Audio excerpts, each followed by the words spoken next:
And here to untangle the entire web of what's going on right now is renowned Harvard Law School professor, attorney Alan Dershowitz. He is also the author of Trumped Up: How Criminalization of Political Differences Endangers Democracy. And boy, Professor, this is exactly what that is. This is the politicalization and the weaponization of agencies of the United States government, really sacred agencies like FISA, that should never be used on the basis of political bias, right?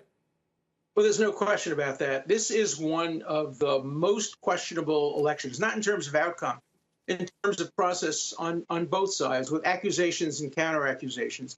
That's why from day one, I said this can't be trusted to a special counsel. It can't be trusted to Democrat, Republican committees in Congress. There should be an independent, nonpartisan commission appointed, much like 9/11, to look into every aspect of this election. Russian influence, Russian attempt to influence, Democratic misconduct, Republican misconduct. We need neutral, objective assessment. We have to protect our legitimacy of our elections and the legitimacy of our law enforcement. And we're not going to do it through Republican truth and Democrat truth. We need American truth. Professor, if there was a completely independent prosecutor, it'd be hard to find right now, considering how polarized this country is. But if there was one, don't you think that with all of this information coming out about the phony FISA warrants and the Trump dossier and all the connections, now we have a connection between a Democratic senator and a lawyer who is working for a Russian oligarch, that such an independent prosecutor would probably open up an investigation into Democratic connections or possible Democratic collusion with Russia?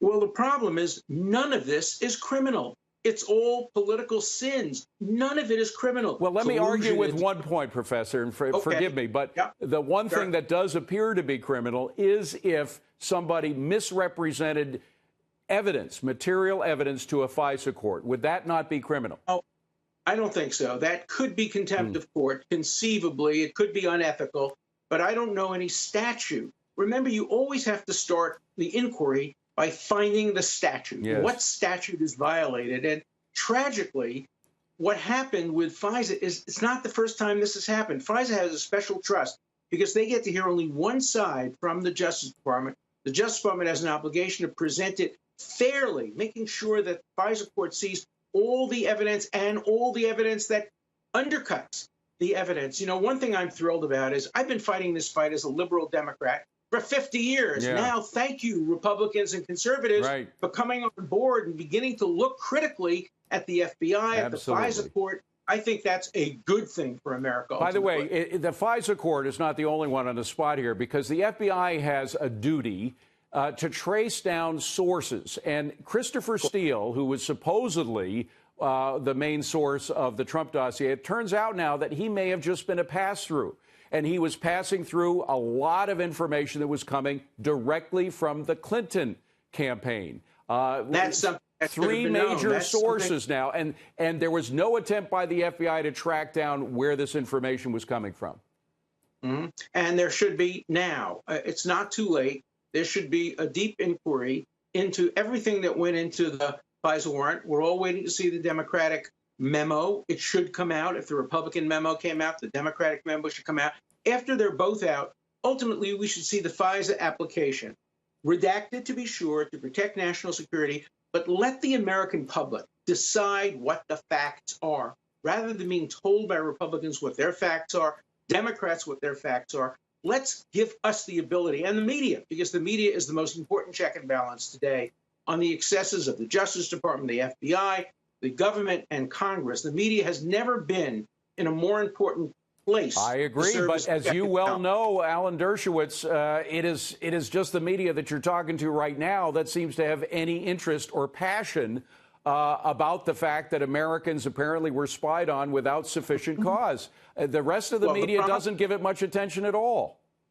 The problem is some of the media focuses much more attention on the questionable activities of one party, or the media focuses on the questionable activities of other parties. That's fine, because we, the American people, could sort that out. We can flip the channels and get all different perspectives. But when it comes to an investigation, nonpartisan, non-biased investigators are the key to keeping our law enforcement legitimate, and we're not there. And this episode just demonstrates how far we are from objectivity and neutrality. Absolutely. No, the blind, I think of the statue of the lady with the blinder over her eyes, Lady Justice, and that blinder has been ripped right off. There's a lot. They're peeking.